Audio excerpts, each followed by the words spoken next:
The India Energy Transition Summit, hosted by Honeywell and CNBC-TV18, brought together industry leaders, policymakers and innovators to explore groundbreaking strategies and insights transforming the energy landscape. The summit served as a dynamic platform for engaging discussions and strategic exchanges aimed at redefining India's energy future. A key highlight was the Fireside chat on India's energy transition roadmap, which delved into the country's strategies, challenges and innovations, showcasing Honeywell's pivotal role in shaping the energy landscape. Let me start by where we have left the conversation and ask you about what Honeywell is trying to do as far as the India opportunity is concerned, and also cope with India's unique challenges. 2023-24 has been a milestone year for Honeywell in India in many ways, a record number in terms of what you've been able to deliver from India in terms of sales, the highest ever. First of all, explain to us, as you look at the India opportunity and this energy transition, what looks most exciting to you? Apart from the energy transition, in terms of where Honeywell is focused and Honeywell India is focused, there are three mega trends that we have defined. The first one is energy transition and sustainability, and this is a global trend, and I think very relevant in India, and we've been talking about this all evening. The second one is around automation. If you look at Honeywell, we are a 100-year-old automation controls company. And I think what's different is the whole digital and AI piece. So we are very bullish on that, and that's a mega trend that's driving our growth, the way you described it. The third one is future of aviation. We are big into aviation, and there is element of energy transition there as well. Honeywell, and we've been talking about the three panels. Yeah. We have several technologies in that, but I'll break it down into three core segments, the way we think about energy transition. The first one is, of course, a lot of technology is in various sectors, whether it's green hydrogen, whether it's battery storage, whether it's carbon capture, whether it is flow batteries, all the technologies that come along with it. The second piece that we haven't really spoken about all evening is materials, sustainable materials. Yes. That's a big piece in our storyline, if you will. And the third one is around economic models. And I can talk about that more, but we think about it very holistically when we think about the green energy transition. Let's pick up on the automation, and in the context of this move towards AI and now Gen AI, how are you marrying the two, and what looks exciting on that front as we move forward? We have been using AI for many, many years. Yes. Now, what we are doing differently, Shireen, is that for us, what's different a little bit is AI has become a centerpiece of all our products, all our technology. I cannot think of any product or technology that we are developing today that does not have embedded AI. Almost 100%. And that's become a very, very centerpiece of our theme. The other piece I'll say is that a lot of our automation solution in the context of energy transition will help solve the demand side of the equation, which means that if you control better, if you automate your processes, you consume less energy. Right. You run more efficiently.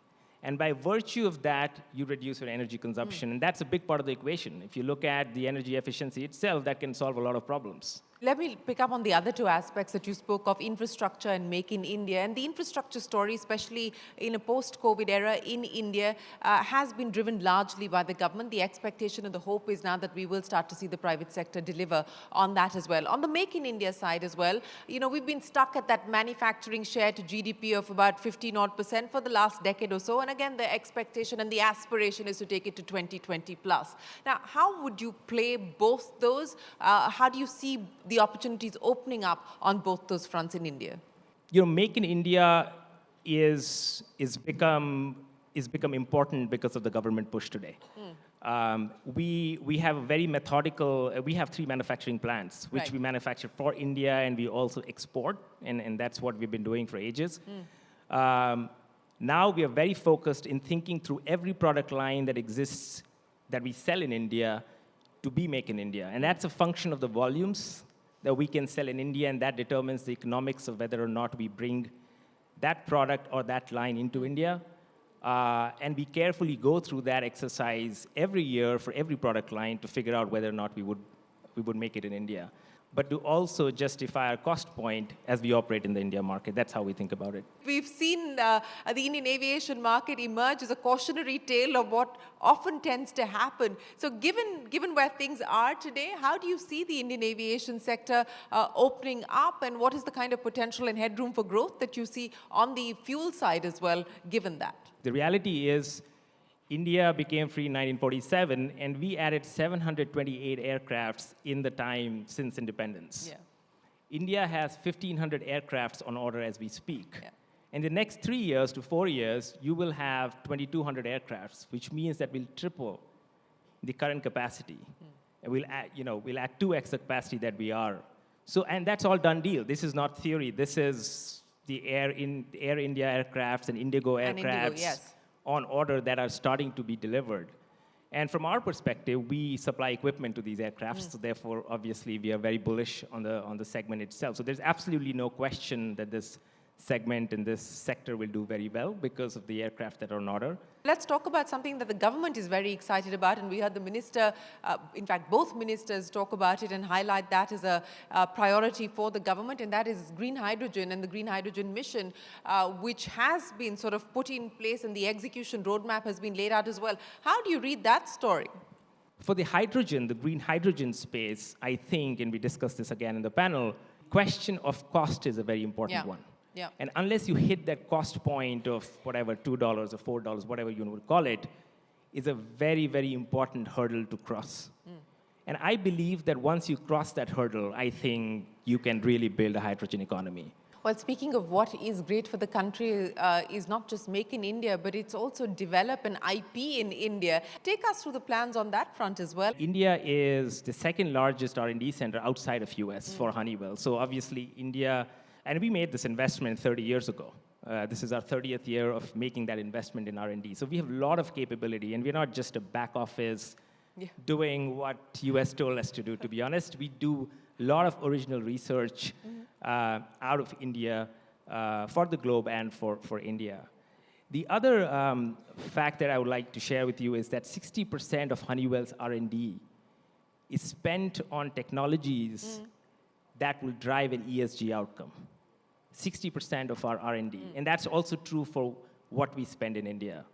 And therefore, a lot of our technologies, I spoke about green hydrogen, I spoke about SAF, I spoke about the battery energy storage, and so on and so forth, carbon capture. A lot of these technologies were developed out of our R&D center in Gurgaon.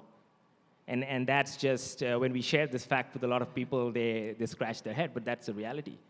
Now, a lot of these technologies are now being implemented around the globe, and we hope that they will soon be deployed here in India in our backyards, and that's our hope. Let me end then by asking you, Ashish, we talked about the opportunities, but let's also leave the participants in the room here with what you believe will be some of the key challenges that we need to grapple with, both at a policy front as well as from a private sector point of view. And of course, getting the right economic model in place across different sectors will be one of the key aspects. What are some of the other challenges you believe we need to grapple with? Look, the one we haven't talked about is capability. A lot of the skills that are needed to develop these technologies don't exist. I mean, take semiconductor, for example. That's not an energy transition subject, but it's a massive focus by the government. And what we are finding increasingly is that we just don't have that capability. And the challenge will not be whether or not we can make the technology, but the question is, will we have the skill and the capability and the workforce to really develop that technology? Ladies and gentlemen, a big round of applause. Thank you very much, Ashish, for joining us here this evening. Thank you so much.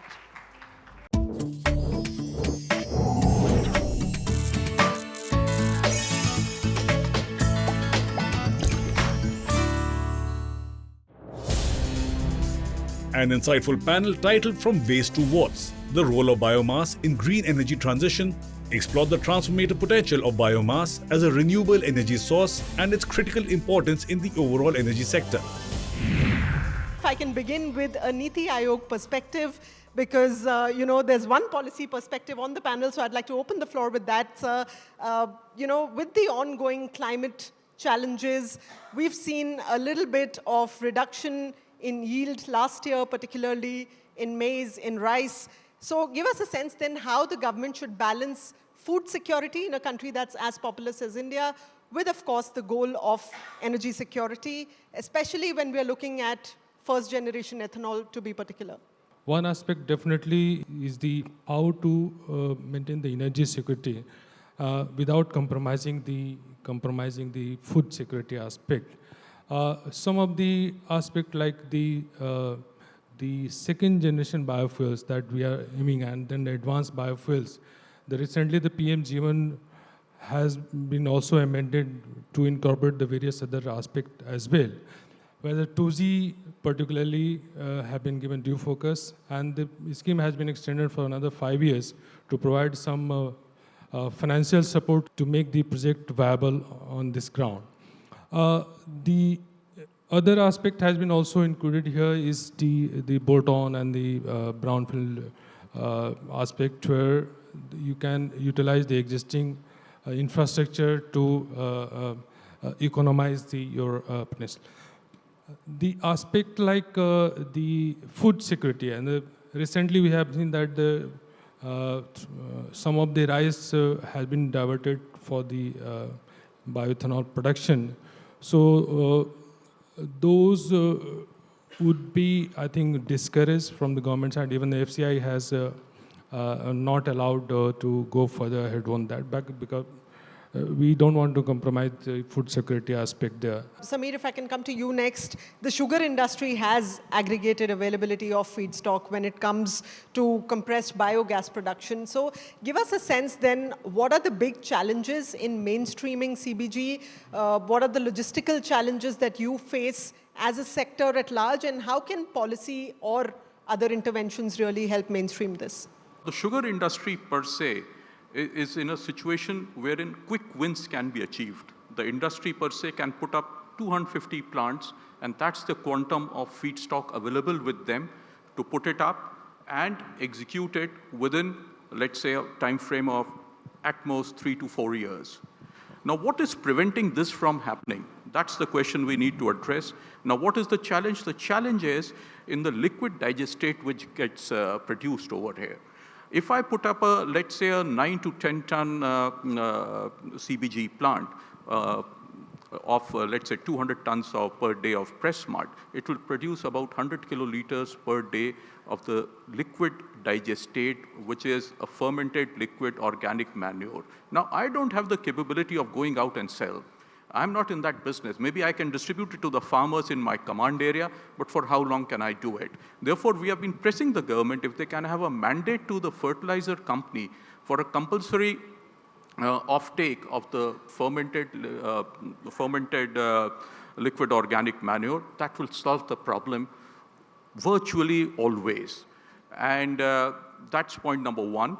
And the second is, as a combo, they can also pick up the solid manure. The solid manure is very popular with the farmers. The farmers are making a beeline for it. So that's one portion of it. Dharmesh, coming to you. You've, of course, been on the policy side, on the buy side, on the sell side. You've seen challenges from all angles.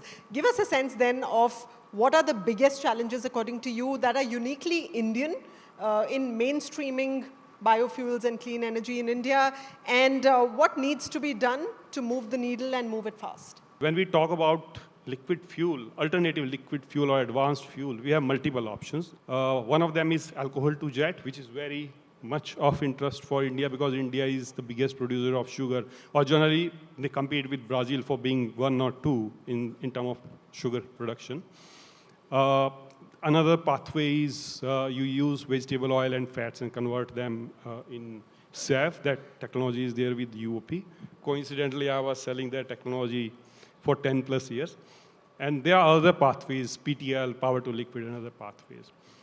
Now, one unique aspect about the aviation emission is that all the aviation that or the emissions we are watching right now on the planet, on the ground, are man-made, but they are, if you go to 10,000 feet level or 35,000 feet level where the plane fly, there is no other there is no industry, there is no power plant, there is no steel plant. It is only the planes or the missiles or the rockets, right? So the dynamics of that emission is very different. And how it is impacting planet when the stratosphere level emissions are taking place, it's a very different subject. And that's a dedicated subject. I don't want to get into that right now. So SAF remains the low-hanging fruit. But now when we talk about ethanol, and the talk happened about the hydrogen and the renewable energy being cheaper in India. When we look at the ethanol, it is C2H5OH, which is 46 molecular weight. And if we look at the oxygen content in that, it is around 16 molecular weight. So eventually we need to replace around 34.8 or roughly 35 weight% of that ethanol molecule with the hydrogen. Now that is where India can play a significant role, because we have a lot of sun energy, solar energy with us. We have dropping RE prices with us, and we have sugar, a lot of sugar available with us, surplus sugar available with us. So I think that is one area where we can definitely see a disruption. Right. Okay, so I'm going to come back to SAF in just a moment, but just to bring Ranjit into the conversation as well. Now, of course, technology is critical to bringing down costs and making biofuels and biomass really economically viable for the country. Give us a sense then of what are some of the most innovative breakthroughs that India can expect, particularly from Honeywell, and the broader market at large can expect to mainstream this whole game for us. Thank you, brother, for the question. I think technology plays a very, very key role. Okay, we look at 4 fundamentals when we develop a technology or how it evolves. So the first fundamental is the policy, which sets or creates what kind of feedstock are available. Then we look at mandates. That typically governs how quickly or what volumes we need to get around there. Third, we look at infrastructure, whether it is existing or new. Because whatever technology we invent, it has to be palatable. So that's why most of our solutions we are coming today are drop-in solutions, because we know infrastructure burden is a huge, and it can be deterrent. And final piece is the finance, because when people go lend to these projects, they look into what is the risk in lending, what are rate of returns, who are going to be the buyers. So we have to, when we discover or when we invent or we improve our technology, we have to consider all these 4 factors. Only then we know that the technology will be accepted and be affordable. So that's the first thing.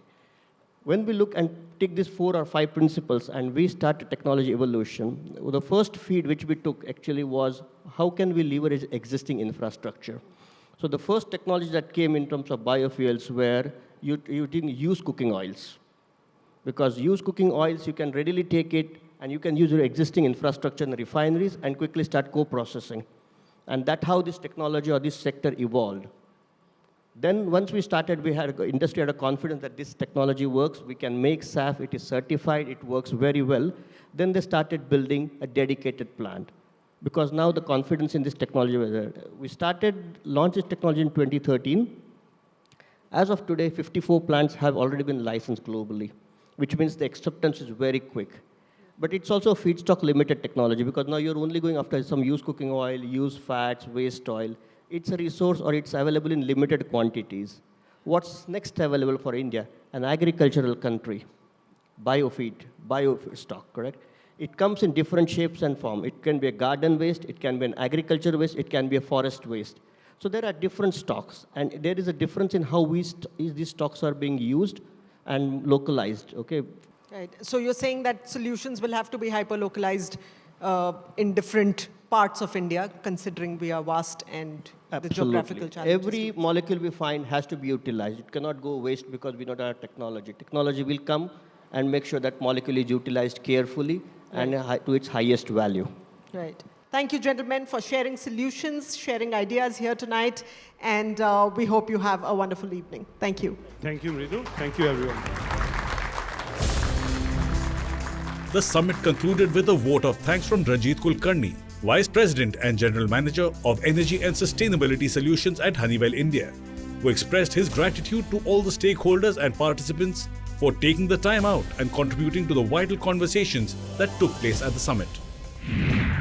I think we had some good insights today from Honorable Minister Hardeep Singh Puri. We had good insights from Prahlad Joshi, our Minister, and as well as all the panel discussions, whether it is green hydrogen, batteries, as well as biofuels, and then the fireside chat with Ashish. Quite insightful discussion, and I think I have taken a few points back home to think about how things will change. And the last question I'll remember is, what should we be doing different 8 years from now? I think we should be talking on how we have achieved and what's the next challenge. With that, I would like to say thank you to CNBC team for helping us organize all of this. I would like to thank all the panelists, all the distinguished guests for coming here. I would like to thank you for all the audience for being so wonderful and enjoying all the conversation. I hope you all had a good time. Thank you very much. Thank you all my team for helping us to make this event happen. I know it has took a lot of effort, a lot of follow-up from all the team at CNBC and Honeywell to make this happen. Thank you, everyone. Primarily, India's energy transition journey is going to hinge on two factors. To start with, there are going to be adoption of mitigation technologies, and then there are going to be adaptation approaches towards solving emissions. It's a matter of a gap of 100 years, right? So the development trajectory has gone through, but the base of energy transition still remains the same. The issue is, I have to electrify every human activity. India is taking that path of electrifying movement, electrifying lighting, cooking, all activities that you can see, and then clean the grid behind it, which is like keep on adding renewable energy complemented by storage.